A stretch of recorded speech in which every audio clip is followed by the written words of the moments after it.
Hello friends, welcome back to my channel. This is Soujanya. అందరూ ఎలా ఉన్నారండి? నేనైతే చాలా బాగున్నాను. మీరందరూ కూడా చాలా బాగున్నారనుకుంటున్నాను. ఇంకా ఇంకా ఇంకా బాగుండాలని కోరుకుంటున్నాను. ఏంటి హడావిడిగా ఎక్కడికి బయలుదేరేమో అనుకుంటున్నారా? అవునండి, అస్సలు ఆల్ ఆఫ్ ది సడన్ పిల్లలు బయలుదేరదాము, బయటికి వెళ్దాము అని అన్నారు. ఎందుకంటే ప్రణబాబేమో ఏదో ఆన్లైన్లో చూశాడట, టార్గెట్లో బ్రెజిల్ బ్రెడ్ అంట, బ్రెజిల్ చీజ్ బ్రెడ్ అది ఉంటుందేమో చూద్దాము, టార్గెట్లో ఉంటుంది అని చెప్పేసి చూశాడు. అంటే మా ఏరియాలో ఉందా లేదా అనేది మాకైతే ఐడియా లేదు, బట్ చూశాడనమాట. చూసారా పైన ఇది వెళ్తోంది, ఏరోప్లేన్ వెళ్తోంది. చాలా రోజుల తర్వాత చూశానండి. ఈ మధ్యకాలంలో ఏరోప్లేన్స్ కూడా బాగా తిరగడం తగ్గాయి. అయితే బ్రెజిల్ బ్రెడ్ కోసం అని చెప్పి మేమైతే వెళ్తున్నామండి. వెళ్ళడం అయితే దానికోసం వెళ్తున్నాము. చూడండి మేమేం కనుకొస్తాము ఏంటి అనేది. మధ్యాహ్నం స్నాక్ టైం అండి. సో సరే అని చెప్పేసి మాకు యాక్చువల్గా ఈరోజు నాకు ఇంట్లో చేయటానికి నాకు అంత ఇంట్రెస్ట్గా అనిపించలేదు. ఎప్పుడు నేనే ఏదో ఒక స్నాక్ చేస్తూ ఉంటాను పిల్లల కోసం అని చెప్పి. బట్ ఈరోజు నాకు ఎందుకో లేదు, బయట నుంచి తెచ్చుకుని తింటేనే బాగుంటుంది అని అనిపించిందండి. వెదర్ కూడా భలే కోల్డ్గా ఉంది, అంతా లైక్ క్లౌడీగా ఉంది. చూసారా ఎంత క్లౌడీగా ఉందో, చాలా బాగుందండి వెదర్ కూడా. ఇలాంటి టైంలో అదే ఇండియాలో అయితే మాత్రం నేను బయటకు వెళ్ళి మిర్చి బజ్జీ తెచ్చుకునేదాన్ని, గ్యారంటీ అనమాట. ఇంట్లో వేసిన వేయకపోయినా గ్యారంటీగా బయట నుంచి తెచ్చుకునేవాళ్ళం. లేదంటే ఇంట్లో అయితే పకోడీలు ఎక్కువగా వేసుకుంటాం అన్నమాట బజ్జీ కన్నా. కానీ మాకు ఇక్కడ ఏది కూడా అవైలబుల్గా ఉండవు కదండి. ఎస్పెషల్లీ ఇండియన్కి సంబంధించినవి ఏవి కూడా మనకు అవైలబుల్గా ఉండవు. మా ఇంటి దగ్గర నుంచి ఇండియన్ గ్రాసరీస్ వచ్చేసి దగ్గర ఒక 25 minutes పైనే పడుతుందన్నమాట. అప్పుడు అక్కడ అందులోనూ ఫ్రోజన్లో దొరుకుతాయి మీకు ఆ బజ్జీలు అవన్నీ. ఇంకా మనకి తిన్న ఫీలింగ్ ఉండదన్నమాట. సో అందు గురించి అని చెప్పి most of the time weather ఇలా ఉందనుకోండి, చూసారా రైన్ పడుతుంది, నేను ఇంట్లోనే బజ్జీలు కానీ పకోడీలు కానీ లేదంటే పన్నీర్ ఉంటుంది కదా, పన్నీర్ని కొంచెం నేతిలో ఫ్రై చేస్తానన్నమాట. ఫ్రై చేసి చిల్లీస్ వేసి దాని మీద ఆనియన్స్ వేసి ఒక సలాడ్ లాగా తయారు చేస్తా. అలా కానీ చేస్తూ ఉంటాను. కానీ ఈరోజు మాత్రం నవ్యతో చెప్పాను అనమాట, లేదు నవ్య మనం వెళ్దాము, బయటికి వెళ్ళి తెచ్చేసుకుందాము, నాకు ఎందుకో చెయ్యాలని లేదురా అన్నాను. సరే అని చెప్పి మొత్తం ముగ్గురం కలిసి బయలుదేరి టార్గెట్కి అయితే వచ్చేసామన్నమాట. మా ఇంటి దగ్గర నుంచి ఎగ్జాక్ట్గా 10 minutes అండి టార్గెట్ రీచ్ అయ్యేటప్పటికి. చాలా దగ్గర అనమాట, పెద్ద దూరం ఏం కాదు. మినిమం 10 minutes మనం డ్రైవ్ చేయకుండా మనం ఎక్కడికి వెళ్తాం చెప్పండి. ఎక్కడ ప్రతిదీ మన ఇంటి దగ్గరే ఉండవు కదా, ఈ మాత్రం డిస్టెన్స్ ఉంటూనే ఉంటాయి. అక్కడికి మా ఇంటి దగ్గరలో స్టాప్ అండ్ షాప్ ఉంది, ఇంకా జాబ్ లాట్ ఉంది, ఇంకా చాలా ఉన్నాయి. వ్యాండీస్ ఉంది, మెక్డానల్డ్స్ ఉంది, ఇంకా చాలా రెస్టారెంట్లు దగ్గర ఒక 4-5 పైన రెస్టారెంట్లు ఉన్నాయి, రకరకాల షాపులు ఉన్నాయి, అన్నీ ఉన్నాయి కదా. ఇంకా అప్పుడప్పుడు కొంచెం దూరం రావాల్సి వస్తూ ఉంటుంది. టార్గెట్ అండ్ వాల్మార్ట్ మెయిన్ వస్తూ ఉంటాము మేము ఫ్రీక్వెంట్గా. ఈ రెండు మాత్రం మా ఇంటికి కొంచెం దూరం అండి. వాల్మార్ట్ ఇంకా దూరం. వాల్మార్ట్ అయితే 20 minutes పట్టేస్తుంది, చాలా దూరం అనమాట. అందుకే వాల్మార్ట్కి వెళ్ళాలి అంటే ఒక ప్రోగ్రామ్ లాగా పెట్టుకుంటాం మేము, కంపల్సరీ వెళ్ళాలి. అక్కడ మనకు నిజంగా ఏదైనా ఒక ఐటెం అనేది చాలా ఇంపార్టెంట్ అంటేనే వెళ్తామన్నమాట వాల్మార్ట్ వరకు. లేకపోతే ఊరికే వెళ్ళడం తక్కువ. మిగిలిన షాప్స్ అలా కాదు, కొంచెం టైంపాస్ కోసం వెళ్తూ ఉంటాము. ఫైనల్గా మేమైతే టార్గెట్కి రీచ్ అయిపోయామండి. పిల్లలు నేను ముగ్గురం కూడా చాలా హుషారుగా ఉన్నాం అనమాట. ఎందుకంటే ఈ వెదర్ ఇలా ఉంది కదా, ఇలాంటి టైంలో మంచి స్నాక్ ఏదైనా తీసుకున్నాం అనుకోండి, జస్ట్ హీట్ చేసుకుని మనం తినేయటమే.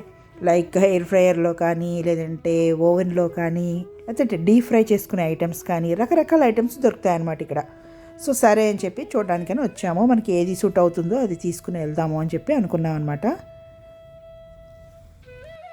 మనము ఒక దాని గురించి వచ్చి ఏవో చూస్తూ ఉంటాం కదండి. సో అదైతే మామూలే, కాకపోతే ఈ స్టోర్ మాత్రం చాలా పద్ధతిగా ఉంటుంది, చాలా నీట్గా కూడా పెడుతూ ఉంటారు.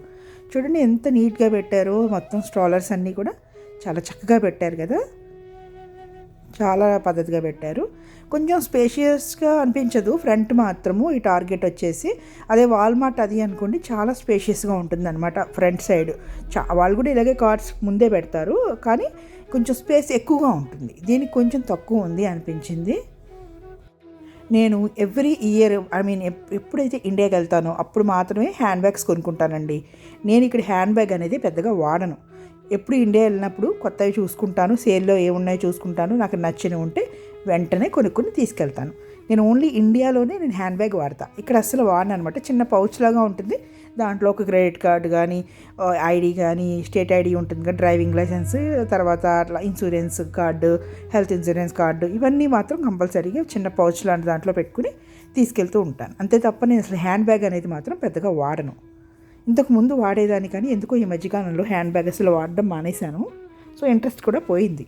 సరే ఇండియా వెళ్ళినప్పుడు కొందాంలే అని అనుకున్నాను అనమాట. ముందు హ్యాండ్ బ్యాగులు చూడగానే ఆగాను, ఫస్ట్ టెంప్ట్ అయ్యాను ఏదైనా కొందామా అని. మళ్ళీ వద్దు, వాడని దానికి కొనుక్కొని ఇంట్లో అడ్డంగా పెట్టుకోవడం వేస్ట్ కదా. మనం ఫైనల్గా ఫ్రోజన్ సెక్షన్కి వచ్చామండి. ఈ సెక్షన్లోనే మనకి కావలసిన స్నాక్స్ అన్నీ దొరుకుతాయి. రకరకాల స్నాక్స్ దొరుకుతాయండి. ఇక్కడ ఇండియన్కి సంబంధించిన స్నాక్స్ కూడా ఉన్నాయన్నమాట. లైక్ ఫ్రోజన్ సమోసాలు ఇవన్నీ కూడా ఉన్నాయండి. చాలా అనిపించింది, చాలా బాగా అనిపించింది. చూసి చాలా ఇంప్రెస్ అయ్యాను నేనైతే. ఇంతకుముందు ఎప్పుడు నేను ఇక్కడ సమోసాలు అవి చూడలేదు, కానీ ఈ మధ్యకాలంలో పెడుతున్నారనమాట. చూసారా, సమోసాలు పెట్టారు, బాంబే అని చెప్పేసి ఉంది. రకరకాల 3 రకాలు 4 రకాల సమోసాలు ఉన్నాయండి, 1 2 కాదు. చాలా థ్రిల్లింగ్గా అనిపించింది. బట్ సమోసా అంటే మేము అంత ఫ్యాన్ ఏం కాదు. బజ్జీలన్నా పకోడీలన్నా ప్రాణం అండి. No, cute. Yes. Look at the picture. Look, shopping. Ito siya kung that one. It's really awesome. మేమందరం యాక్చువల్గా బ్రెజిల్ చీజ్ బ్రెడ్ అది కొత్తగా వచ్చిందట, దానికోసం కదా వచ్చాము. బట్ అది మాకు దొరకలేదండి. అయితే అది ఆర్డర్ పెట్టుకుంటే కనుక పికప్లో ఇస్తారు, అంటే వాళ్ళ స్టోర్ వాళ్ళే మనకు తీసుకొచ్చి ఇస్తారు అని ఉంది. అది పెట్టారు, అది పెడితే వాళ్ళు అంటున్నారు ఈ లొకేషన్లో లేదది అని చెప్తున్నారు అనమాట. పిల్లలు కొంచెం ఫీల్ అయ్యారు. నేను అన్నాను దాని దేవుంద్రా, ఇంకా చాలా స్నాక్స్ ఉన్నాయి కదా ఇక్కడ, మనకు కావాల్సింది మనకు నచ్చినవి ఏదో ఒకటి తీసుకుని వెళ్ళిపోదాం, ఖాళీగా వెళ్ళడం ఎందుకు అని అన్నాను అనమాట. జూలై 4th కోసం ఫైర్ వర్క్స్ ఇవన్నీ కూడా చక్కగా పెట్టారు ఎదురుగుండాను, ఎవరు కావాలంటే వాళ్ళు కొనుక్కోవటానికి. అంటే మనకి లోపల ఎక్కడైనా పెడితే చాలామంది మర్చిపోతూ ఉంటారు కదా, ఎదురుగుండా ఉంటే చక్కగా కొనుక్కోవచ్చు. మొత్తానికి ఆల్ ఓవర్ తిరిగేస్తున్నామండి. ఏం కొనాలి అనేది ఇంకా డిసైడ్ అవ్వలేదు. ఐస్ క్రీమ్స్ అయితే కంప్లీట్గా అయిపోయి, చూసారా ఎంటీ అయిపోయింది సెక్షన్ అంతా. సమ్మర్ కదా, అసలు ఐస్ క్రీమ్స్ అనేవి అసలు మనకు దొరకవు ఒక్కొక్కసారి అయితే. మనకు కావాల్సిన బ్రాండ్ పర్టికులర్గా ఇదే కావాలి అని వెతుక్కున్నాం అనుకోండి, ఒక్కొక్కసారి దొరకదు. ఎందుకంటే కొంచెం సేల్స్ ఎక్కువగా ఉంటాయన్నమాట బాగా. నాకైతేనండి ఈ మధ్యన ఐస్ క్రీమ్ చాలా ఎక్కువయ్యాయి. ఐస్ క్రీమ్ కాదు, నవ్వే ఏదో తీసుకొస్తుందండి నా కోసం, దాన్ని ఏదో చెప్తుంది, లస్సీ ఏదో చెప్తుందండి, చాలా బాగుంటుంది అనమాట, వనీలా అనమాట. నాకు చాలా నచ్చింది. నేను డైరెక్ట్గా ఐస్ క్రీమ్ అయితే తినట్లేదు, నచ్చదనమాట నాకు పెద్దగా ఐస్ క్రీమ్ కానీ కేక్స్ కానీ అంతగా తినను. కేక్స్లో కూడా మనకి పౌండ్ కేక్ అని ఉంటాయి చూసారా, అంటే క్రీమ్ ఉండకూడదు, కేక్ మీద క్రీమ్ కానీ ఏమీ ఉండకూడదు అనమాట, ప్లెయిన్గా ఉండాలి. నాకు అలాంటి కేక్స్ అంటే చాలా ఇష్టం. చిన్నప్పుడు కూడా అలాగే ఇంట్రెస్ట్గా తినేదాన్ని. ఈవెన్ మాకు బెంగళూరు బేకరీ అని చెప్పేసి ఉండేదన్నమాట, అక్కడ కూడా మంచి మంచి కేక్స్ అవి దొరికేవి కొవ్వూరులో. మా వాళ్ళు ఫైనల్గా ఒక ప్రోడక్ట్ అయితే కొన్నామన్నమాట. అది ఏంటి అంటే లైక్ పిజ్జా రోల్స్ అనమాట. చాలా ఇష్టం ప్రణవ్ వాళ్ళకి, చిన్నప్పటి నుంచి కూడా మేము చాలాసార్లు కొనేవాళ్ళము, చాలాసార్లు పెట్టేవాళ్ళము, బాగా ఇష్టం అనమాట. ఇది ఎయిర్ ఫ్రైయర్లో వేసేసుకోవడమేనండి, చాలా ఈజీ అది. చూసారు కదా, ఇప్పుడు నేను ఏదో చూపిస్తున్నాను, ఇవన్నీ కూడా డైరీలండి. నాకు ఎంత నచ్చాయంటే కవర్ పేజెస్ ఎలా ఉన్నాయి చూసారా, ఏదో 3,000 క్వశ్చన్స్ అబౌట్ యాజ్ ఏదో సంథింగ్ అట్లా అనమాట. సో ఇది చాలా నచ్చేసిందండి, మై బ్యూటిఫుల్ లైఫ్. డైరీ రాసుకునే అలవాటు ఉన్నవాళ్ళు ఇలాగ పైన ఇలా క్యాప్షన్స్ ఇలాగ కవర్ పేజ్ ఉన్నది తీసుకుని రాసుకుంటే చాలా బాగుంటుంది కదా, మనకి సూట్ అయ్యే, మన మెంటాలిటీకి సూట్ అయ్యే హెడ్డింగ్ అనమాట. Like main page, cover page ఉండేటట్టు తీసుకుంటే చాలా బాగుంటుంది. నాకైతే డైరీ పెద్దగా రాసే అలవాటు లేదులేండి, ఒకప్పుడు ఉండేది. నేనేమో మంచి విషయాలు రాసుకోవడం మానేసి కొంచెం ఇబ్బంది పడే విషయాలు రాసుకోవడం మొదలుపెట్టాను డైరీలో. దానివల్ల ఏమవుతుంది చెప్పమంటారు, ఎప్పుడైనా డైరీ చూసామనుకోండి మళ్ళీ అవన్నీ గుర్తొస్తాయి. సో అందు గురించి అని నేను అవి ఆపేసాను అనమాట. ఓకే, నేను పాజిటివ్ రాయట్లేదు, అన్ని నెగిటివే రాస్తున్నాను, సో అంత అవసరమా అనిపించింది. అందుకే నేను డైరీ రాయటం మానేశాను. కానీ పాత డైరీ నా దగ్గర ఉంటుందండి, కాకపోతే అది ఎవరికి చూపించేది కాదు, మనకు కొన్ని పర్సనల్స్ ఉంటాయి కదా, సో అలా అనమాట. కానీ ప్రణవ్ బాబుకి అలవాటు వచ్చిందండి, డైరీ రాయడం అనేది అలవాటు ఉంది.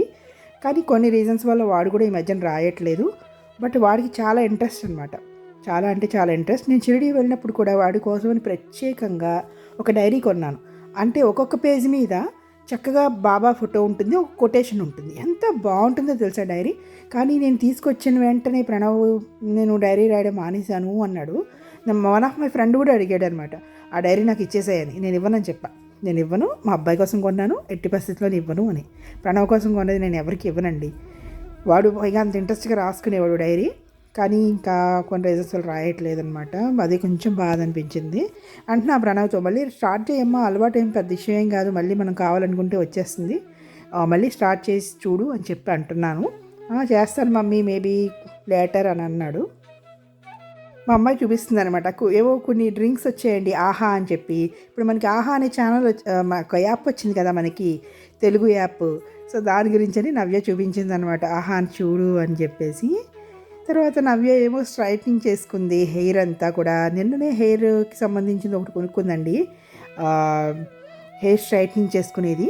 దాంతో చేసింది అనమాట. అంతకు ముందు కూడా ఉండేది కానీ ఇది రిపేర్ వచ్చిందో ఏదో జరిగింది, బయట పడేసినట్టుంది.